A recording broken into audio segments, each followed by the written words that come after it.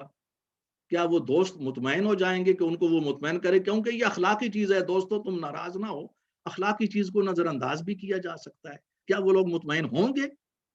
کبھی نہیں۔ اور جو لوگ یہ کہہ رہے ہیں کہ یہاں سے وہ گنجائش نکال رہے ہیں ان لاز کے لیے، یہاں پر وہ بھی متفق ہے کہ یہ غلط ہے، ان کا اتفاق ہے یہاں پر، لیکن وہاں پر چونکہ وہ ایک وسوسہ آ جاتا ہے شیطانی، کارنل ایمبیشن، کارنل ڈیزائر بھی ہوتے ہیں نا، نفسانی خواہشات۔ اسی طرح اگر مہمان نوازی ہے، یہ اخلاقیات میں سے ہے۔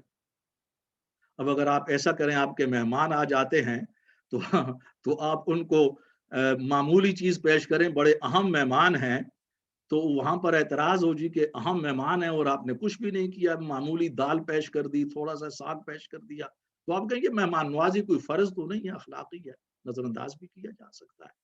ہاں جی، وہ اس پر مجھے لطیفہ یاد آ گیا کہ وہ ایک دوست نے وہ دوسرے دوست کے ساتھ مل گیا شہر میں، تو اسے کہا کہ آئے میرے ساتھ دعوت پر، ہم قریبی دوست ہیں، تو آپ دور سے آئے ہوئے ہیں، تو میرا گھر اسی شہر میں، تو آئیں، جو کچھ بھی دال شال پکی ہوئی ہے وہ کھا لیں۔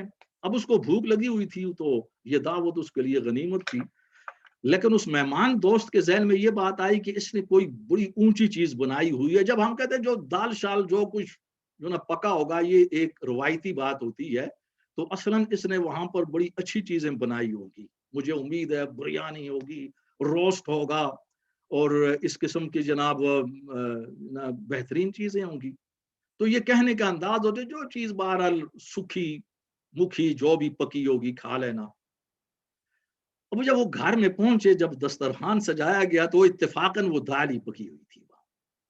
جب وہ دوست کے سامنے وہ دال ہی وہ معمولی رکھا، تو وہ دوست کو چونکہ پہلے توقع زیادہ تھی تو اسے مایوسی ہوئی، تو اس نے کہا لکھ لعنت تیری سچائی تھے۔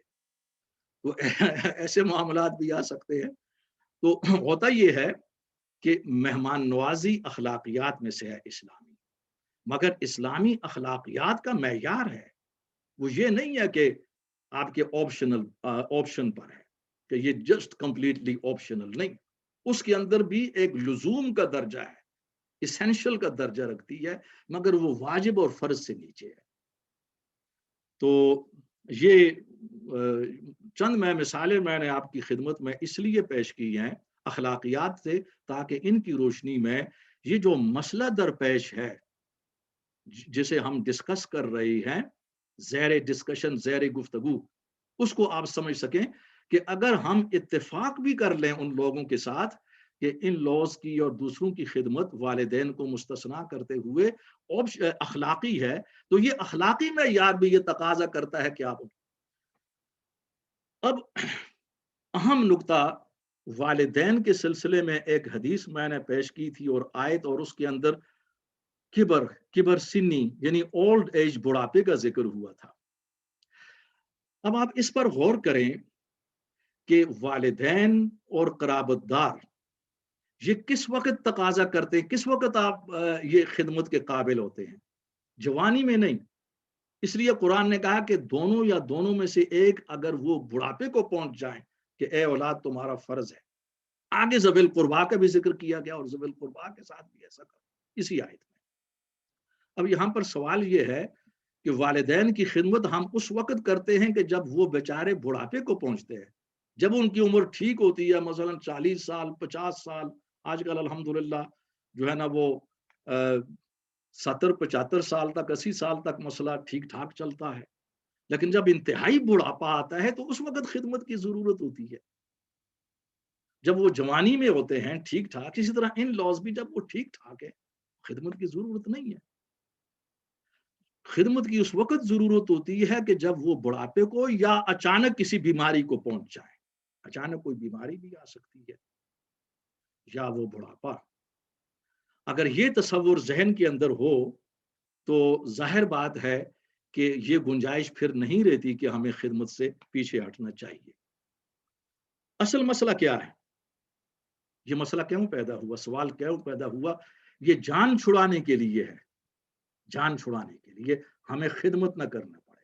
لیکن میں آپ کو بتانا چاہتا ہوں کہ اگر آپ اپنے والدین کی خدمت کریں گے یا اپنے سسرال کی خدمت کریں گے، یہ در حقیقت آپ اپنی خدمت کر رہے ہیں، اپنے آپ کو پروٹیکٹ کر رہے ہیں، ان کی خدمت نہیں کر رہے.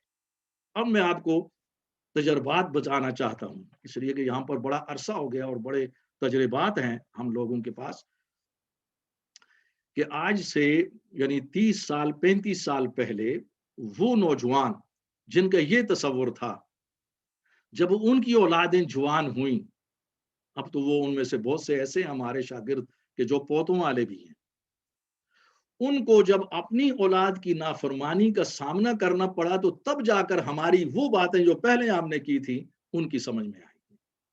اسلام کی تعلیمات کا بہت بڑا مقام ہے، بلکہ یہاں پر تعلیمات کے اندر تو اجنبی اور جو غیر مسلم ہیں ان کی خدمت کا بھی حکم دیا گیا ہے. یہ اسلام کی خوبی ہے جس سے ہم ناواقف ہیں. چاہے جائے کہ جو قرابت دار ہیں انتہائی، جنہیں حضور نے انہیں بھی والدین قرار دیا ہے، صرف جان چھڑانے کے لیے، چونکہ ایک نئی تہذیب ہے. نئی تہذیب ماڈرن سیولائزیشن کے اندر لوگوں کی ایک آزادی ہے کہ ہم کمپلیٹلی آزاد رہنا چاہیں. We have to enjoy life, enjoy. اب وہی جب ماضی کے اندر 30 سال پہلے جن کے ذہن میں انجوائمنٹ تھی کہ ہم والدین سے بھی، یہاں تو ہم ان لاز کی بات کر رہے ہیں ورنہ والدین کے ساتھ بھی ایسا ہی ہوتا ہے.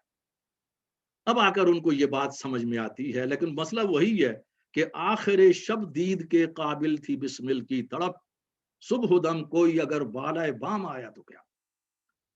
تو بر وقت ایک چیز کو نہیں سمجھا گیا اور انتہائی نقصان کے بعد ہے. اس لیے جو اب جنریشن ہے اس کو ہم انگلش میں بھی سمجھاتے ہیں. آج تو بہرحال یہ اردو میں گفتگو ہو رہی ہے، تو ان سب کو ہم سمجھاتے ہیں کہ وہ عبرت حاصل کریں ہم سے، ہمارے تجربات سے فائدہ اٹھائیں اور اس سلامتی کی طرف آئیں. اس لیے کہ فیملی لائف بہت بڑی برکت ہے. ہمارے بے شمار انگلش دوست ہیں پڑھے لکھے، وہ اس بات کی تعریف کرتے ہیں کہ مسلم سوسائٹیز میں family system this is the sign of blessing, اور ہم اس کو توڑ رہے ہیں. اس میں الگ رہنے کی اجازت ہوتی ہے، یعنی یہ ایک اچھی روایت ہے اور ظاہر بات ہے کہ اسلام میں ممانعت نہیں ہے کہ اولاد اگر اپنے طور پر الگ رہے الگ مکان کے اندر، مگر وہ جسم کے تمام اعضاء کی طرح والدین کے ساتھ جڑی رہے، اور جب والدین کو ضرورت ہو وہ خدمت کے لیے آ جائے. یہ عظیم تصور ہے. اس تصور کو یہاں مغرب نے بھی اپریشیٹ کیا ہے اور آج بھی اس کی تعریف ہو رہی ہے، اور یہ صرف ہمارے پاس ہے اور ہمارے لوگ ہیں کہ اب اس سے بھی جان چھڑا رہے ہیں، وہ آگے جا رہے ہیں. اس کے علاوہ تو ہمارے پاس کچھ ہے نہیں. جو کچھ بھی ہے وہ دوسروں کے پاس ہے، ہمارے پاس نہیں ہے. یہ نعمت ہمارے پاس ہے اس وقت جو ان کے پاس نہیں ہے اور وہ ترس رہے ہیں. اس لیے ہم سمجھتے ہیں کہ مسلمانوں کو بھی اور غیر مسلموں کو بھی جب ہم ایگزامپل بنیں گے فیملی لائف میں، تو جو غیر مسلم ہے یہ انشاءاللہ ہم سے سبق حاصل کریں گے. یہ برکات ان تک بھی پہنچیں گی اور اسلام کی دعوت اسی سے وسیع ہوگی. تو بہرحال میں اسی پر اکتفا کر رہا ہوں. اس حوالے سے تھوڑا سا وقت میں نے آج زیادہ لیا اس لیے کہ یہ مسئلہ بہت اہم تھا. اللہ تعالی ہم سب پر رحم و کرم فرمائے. وما علینا الا البلاغ المبین. شکریہ. ڈاکٹر صاحب بڑا نصیحت آموز آپ کا آج کی ٹاک تھی آپ کی. دو چیزیں عرض کروں گا. ایک تو یہ کہ ہمارے ہاں معاشرے میں ذرا سی تکالیف موجود ہیں. بیٹی کی شادی کرنی ہوتی ہے تو کہتے ہیں کہ وہ الگ گھر میں رہے گی، اور جب بیٹے کی شادی کرنی ہوتی ہے تو بہو آ کر کے ہماری خدمت کرے گی. تو یہ دو چیزیں ہوتی ہیں. دوسرے، بہت عرصے پہلے ایک خطبے میں نے یہ کہا تھا کہ یہ اولڈ پیپل ہوم میں اپنے ماں باپ کو مت ڈالو. یہ یہاں کریشن ہوا تھا، اس کے لیے میرے کوئی 15 سال پہلے میرے پیچھے بڑا لوگوں نے وہ کیا تھا کہ آپ نے ایسا کیوں کہا. میں نے کہا اس لیے کہا کہ جب میں 6 مہینے کا تھا، سال بھر کا تھا، میری ماں نے پڑوسن کو نہیں دیا مجھے، اس نے خود میری دیکھ بھال کی. تو آپ کو بھی یہ چاہیے، اس طرح کرنا چاہیے. تو یہ بھی میں کہوں گا اپنے احباب سے آج جو ہے ہمارے ساتھ کہ یہ پہنچائیں کہ اپنے ماں باپ کو، اپنے ساس سسر کو، اپنے بڑے بھائی اور بڑی بہن کو خدا را اولڈ پیپل ہوم میں مت ڈالیں. بالکل بالکل صحیح. اب میں ایک صرف چھوٹی سی بات کہوں گا کہ ہم لوگ، میں نے شاید کل ایک ٹیکسٹ بھی کیا تھا کہ میں جب یہاں پر اس معاشرے کو جب میں آبزرو کرتا ہوں تو میں خاص طور پر، شاید ہمارے اس گروپ میں تو نہیں، سارے ماشاء اللہ پروفیشنل لوگ ہیں اور اپنے بچوں کا سلسلہ منقطع ہو گیا. میں نے جنرلی اس برمنگھم کے اندر جو خاص طور پر یہاں کے مرد حضرات ہیں، میں نے مسلم کمیونٹی میں ایز پیرنٹ ہوڈ جو ہے وہ بڑی لاپرواہی دیکھی ہے. یعنی کہ اگر آپ صرف، اگر ہم ایک مرد حضرات کو، جو میری آبزرویشن ہے اس کمیونٹی، مسلم ہمارے خاص طور پاکستانی کمیونٹی میں، کہ ویکینڈ پر یہ لوگ اپنے دوستوں کے ساتھ الگ جاتے ہیں کھانا پینے کھانے. آپ کسی ہیئر ڈریسر کی شاپ پر چلے جائیں، وہاں پر آپ کو جگہ نہیں ملتی. مجھے ایسا لگتا ہے کہ یہ لوگ جو ہے صرف گھر سے باہر رہنے کی کوشش میں لگے ہوتے ہیں کہ جہاں ان کو جگہ ملتی ہے وہاں پر وہ اخبار پکڑ کے وہاں پر بیٹھ جاتے ہیں. اور بچوں کی تربیت اتنی بری ہے کہ نہ ان کو دین کا پتہ ہے، نہ کوئی دنیا کا پتہ ہے. تعلیم تو پہلے ہی ہم بات کر چکے ہیں کہ ہم جو ہے وہ باٹم راک ہیں، مطلب 39% جو ہمارے پاکستانی بچے ہیں وہ ہائی اسکول میں جاتے ہیں، یعنی کہ یونیورسٹی لیول پر جاتے ہیں. جب ہم اپنے بچوں کو بالکل اگنور کریں گے، ہم ان کے ساتھ جو ہے جا کے فیملی آؤٹنگز بھی نہیں کریں گے، ہم جو وہ پیسہ ہے وہ اپنے دوستوں کے ساتھ خرچ کریں گے، ہم جو ہے وہ ہیئر ڈریسرز کی شاپ پر بیٹھ کے اخباریں پڑھیں گے، تو ہم کیسے ایکسپیکٹ کرتے ہیں کہ ہمارے بچے جو ہیں وہ ہمیں ان ریٹرن جو ہے وہ ہمیں کوئی پازیٹیو چیز دیں گے؟ کہ ہم لوگ کیوں نہیں محنت کرتے اور ہم اپنے بچوں کے اندر سے کوئی رشی سناک یا اس طرح کی انٹلیکچوئلز اور پروفیشنل جینیس جو ہے وہ نکالنے کی کوشش کرتے ہیں. یہ جو باتیں کرتے ہیں لوگ حلال اور حرام کی، یہ ساری جو باتیں ہیں یا ایک اپنے انفیریورٹی کمپلیکس کو چھپانے کے لیے. میں نے جوس کے ساتھ کام کیا ہے، میرے جوس مینیجر تھے، کوشر وہ کھاتے ہیں، ڈرنک وہ نہیں کرتے. لیکن اس معاشرے میں کوئی بندہ کسی کے کھانے پینے یا کسی کے اپنا کس طرح سے وہ کنڈکٹ کرنا چاہے پر کوئی پابندی نہیں ہے. کوئی نماز پڑھنا چاہے کوئی اس کو روکتا نہیں. یہاں تو کوئی بندہ، میں کہتا ہوں کہ غور بھی نہیں کرتا کہ کوئی بندہ کس طرح کا کنڈکٹ کرتا ہے. انڈینز ویجیٹیرین ہوتے ہیں، اب تو اس معاشرے میں ویگن بھی پیدا ہو گئے. اور ہم لوگ جو ہیں، ہم لوگ کیوں، ہمارے خاص طور پر مرد حضرات جو ہیں، جو پیرنٹ ہوڈ کی بات ہوتی ہے تو وہ کیوں نہیں ایسا بچوں کے لیے ایک ایگزامپلری پیرنٹس بنتے؟ میرے خیال میں تو سب سے پہلے سٹارٹ وہیں پر ہوتا ہے کہ جو ہماری کیا کہتے ہیں کریکٹر ہے اور ہم کس طرح کنڈکٹ کر رہے ہیں. بچوں کو تو وہی پتا ہوگا نا جس طرح کہ ہم اس کی تربیت کریں گے. اور خاص طور پر میں برمنگھم میں تو دیکھتا ہوں اتنے بیڈ ایگزامپلز ہیں کہ شرم آ جاتی ہے.